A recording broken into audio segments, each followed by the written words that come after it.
Kom gou hier, ek moet gou iets vir jou sê.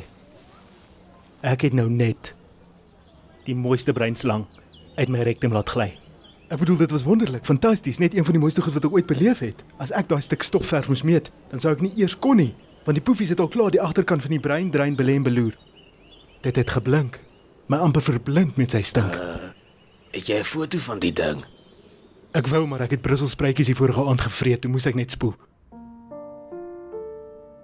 Ek kan dit bewys, hier, ryk my handpalm. Nee, dankie Plankie. My anus het gebloei soos ek stoei met die vloei van die ding. Maar waar's die foto? Ek het nie een nie. Hoekom moet ek jou glo as jy nie 'n foto het nie? Haal net jou ballas uit die pad uit, snap en stuur. Dis so maklik soos dit, getiep. Poefpit het so gevrot, nee, dat ek nie eers Dit kon kon. hoe baie gestink het. Maar as jy nie 'n foto het nie, hoe baie het dit gestink? Was die reuk skerp of swammerig? Swammerig. Ja, Brusselspruitjies. Ek glo jou, getiep. Ek glo jou.